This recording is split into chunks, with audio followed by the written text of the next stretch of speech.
ராஜேந்திர பிரசாத் இருந்தார்ல, முதல் குடியரசுத் தலைவர், அவர் ஊருக்கு கூட்டிருக்காரு காந்தியை. கூட்டு ஊர்ல எல்லாத்தையும் அப்ப என்ன துட்டு, இந்த துட்டு அரை துட்டுலாம் வசூல் பண்ணி மொத்தம் 4 வசூல் பண்ணி மாலைகள்லாம் போட்டு மேடை போட்டாராம். இந்த கிளடு ஊருக்குள்ளே வரமாட்டாங்க, காந்தி வெளியில் நின்று. இதெல்லாம் ஏது? இந்த தோரணை ஏது?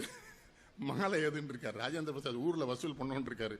ஊர்ல வசூல் பண்ண துட்ட போறா மக்கள்கிட்ட கொடுத்தா தான் நான் உள்ள வருவேன். எப்படி வாழ்ந்திருக்கானு பாத்தியா?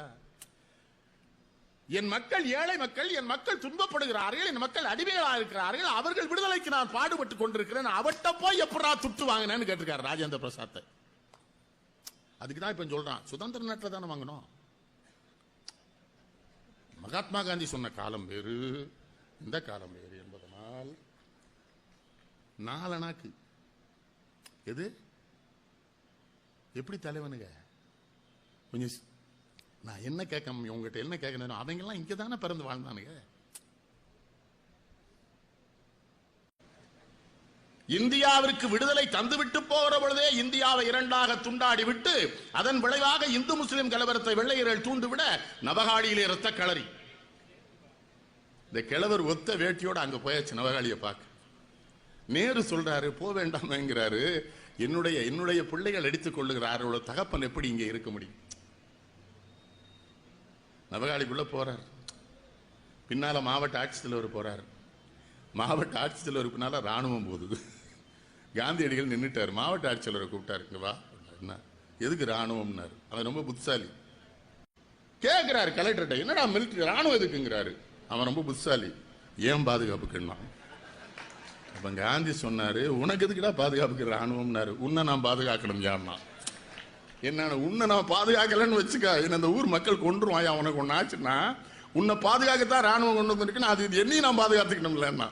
ராணுவம் போனா தான் உள்ள போவேன்னா அந்த கிழமை. ராணுவம் போயிடுச்சு. முழுமையாக ராணுவம் அந்த பகுதியிலிருந்து வெளியேறியதன்றதற்கு பிறகுதான் காந்தி உள்ள போறார். ரத்த களரி. இப்பெல்லாம் இருந்த இடத்திலிருந்தே தலைமை அறிக்கை விடுறான், கலவரத்தை நிறுத்துங்கள்ங்கிறான். எதுக்கு? நான் போனா என்ன தாண்டா முதல்ல கொல்லுவானுங்க, தேடிக்கிட்டு இருக்கானுங்க. நான் இது வந்து ஒத்த வேட்டையோட உள்ள போகுது கிளடு இல்லையா? இவர் ஒரு பக்கம்.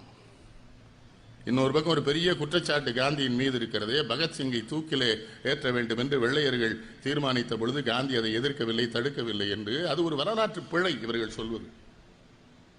ஏன்னா நாடாளுமன்றத்திற்குள்ள தானே பகத்சிங், ராஜகுரு, சுகதேவ் 3 பேரும் குண்டு வீசுறான். சைமன் எதிர்த்து வீசுறான். சைமன் அங்க இருக்கிறான். ஆனா காலி நாற்காலிகள் இருக்கிற பகுதியில் தான் வெடிகுண்டை வீசுறாங்க. நீதிமன்றத்தில் பகத்சிங் சொல்றாப்புல, இந்த வெடிகுண்டை சைமன் மீது எங்களால் வீசி இருக்க முடியும், ஆனால் அந்த நாடாளுமன்றத்தில் என் நாட்டின் தலைவர்கள் இருந்தார்கள், அவர்களை எப்படி நான் கொல்ல முடியும்? மோத்திலால் இருந்தார், எங்கள் ஜின்னா இருந்தார், எங்கள் யாரு பகத்சிங் சொல்றாரு.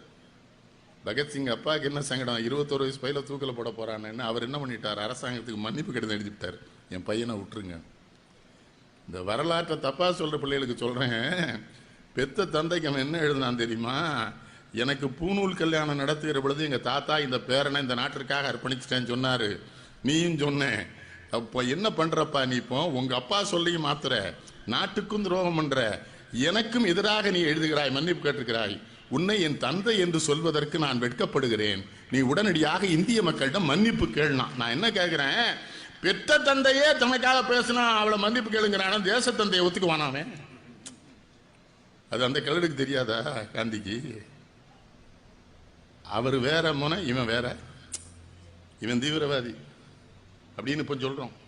அவனும் போராடி என்ன தூக்கு மேடையில் தூக்கு தண்டனை மேல்முறையீடு பண்றான். முன்ஜாமீன் கேட்கல, மேல்முறையீடு பண்றான். என்னது அந்த மேல்முறையீட்டில் என்ன பண்றான்?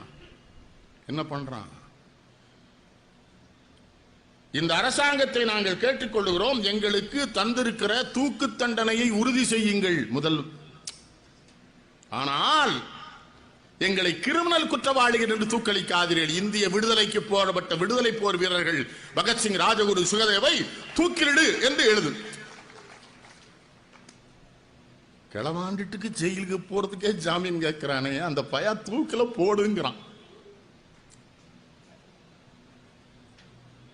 சிறைச்சாலையில் எடை போட்டு பார்ப்பாங்க. தோழர் நான் நிறைய செயலுக்கு போனவங்க தெரியும், எடை போட்டு பார்ப்பாங்க. அது வெள்ளைக்காரன் காலத்திலும் உண்டு, இப்போ உண்டுன்னு வைங்களேன். மரண தண்டனை கைதிகளை எடை போட்டால் எடை குறையும், அவனுக்கு நோய் வந்துடும், பயப்படுவான். பகத்சிங்க வெள்ளைக்காரன் எடை போடுறான், எடை கூடுது. அந்த ஜெயிலர் போய் கேட்குறான், என்னடா உனக்கு மட்டும் எடை கூடுதுன்னா, என் தாய் திரு மண்ணிற்காக மரணமடைய போகிறேன் என்கிற மகிழ்ச்சியில் என் உடல் எடை கூடுகிறது. தூக்கு மேடையில் கொண்டு நிறுத்திருக்காங்க. கருப்பு முகமுடி போட அது இந்த பயத்துக்காக போடுவான், முகமுடி எடுறான்ட்டான். அவன் செஞ்ச ஒரு பெரிய விஷயம் என்ன தெரியுமா? தூக்கு மேடைக்கு போகிறவரை படிச்சுக்கிட்டு இருந்தான்.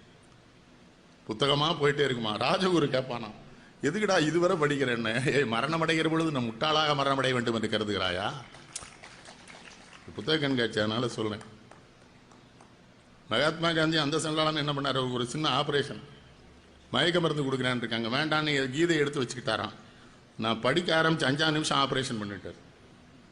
படிச்சா அப்படி படிக்கணும்.